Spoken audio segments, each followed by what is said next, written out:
তাসলিমা নাসরিন আসলে কি আমাদের জিডিপি বেড়ে যাবে নাকি? 200 ইউনিট করে যে বিদ্যুৎ ফ্রিতে দেবে বলেছিল, সেটা কি তো আপনার হয়ে যাবে, পেয়ে যাবো বলেছিল না শুভেন্দু অধিকারী মহাশয়, যখন তিনি বিরোধী দলের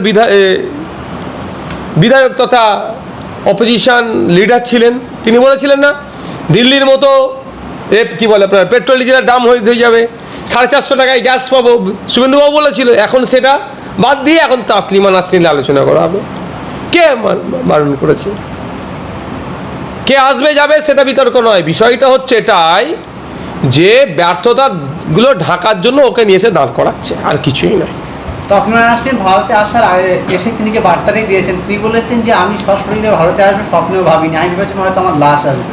এই বিষয়টা নিয়ে কি বলবেন? দেখুন, ও এখন তো মানে বার খেয়ের কথা তো বলতেই হবে, একটুখানি পাম দিতে হবে, নাহলে ওনার ভিসার ব্যাপার আছে সেগুলো এগুলো হচ্ছে তোষামতি করা, শাসকের তোষামতি করতে হবে, নাহলে তো জায়গা পাবে না। নবীর শানে যে সমস্ত উল্টোপাল্টা কথাবার্তারা বলেছে, একে তো আমরা মুসলমান বলিনি। কেউ কোনো মুসলমান একে মুসলমান বলে দাবি করে না, কেউই নেই। ওর কথাটা কেন বলছেন? ওকে এখানে এসে কি বোঝাতে চাইছে?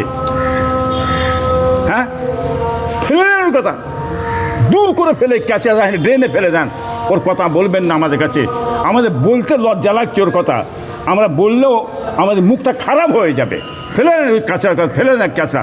হ্যাঁ, ওর নাম ধরা ঠিক নাই। দীর্ঘ 20 বছর পর দেখলাম সেই তসলিমা নাসরিন আজকে কলকাতায় পা দিলেন, বিষয়টিকে কেমন চোখে দেখছেন?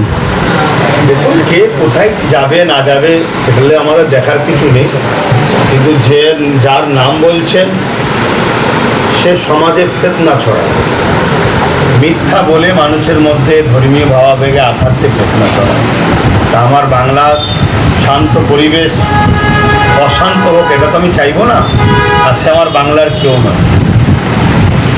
অতএব সে যদি এসে নতুন করে বাংলায় একটা বিশেষ ধর্মকে টার্গেট করে বাংলার পরিবেশকে নষ্ট করতে চায়, এর জন্য সরকার দোষী হবে।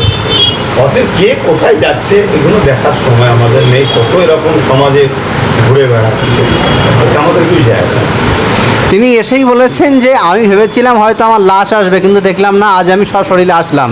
এই জায়গাটায় দাঁড়িয়ে, আর বিশেষ করে 15টা বছর তৃণমূলের জামানায় কিন্তু লক্ষ্য করেন, কিন্তু বিজেপির ক্ষমতা আসতেই তসলিমা নাসরিনকে বাংলায় ফিরিয়ে আনা হয়েছে। দেখুন, বিজেপি সর্বসময় ইসলামকে টার্গেট করে সরার চেষ্টা করে। যে মেয়েটার নাম বলছে তারও কিছু কথাবার্তা বিগত দিনে দেখেছি, সেগুলো ইসলামের নামে মিথ্যাচার করেছে। নামটা শুনে হয়তো অনেকে ঘাবড়ে যেতে পারে, কিন্তু এরকম নাম তো কোটে এভিডেভিট করা যায় না। আর দ্বিতীয় নম্বর কথা, সে ভেবেছিল আমার লাশ আসবে। অর্থাৎ যে খারাপ হয় সে সবসময় নেগেটিভটাই ভাবে, সে সেরকম ভেবেছে।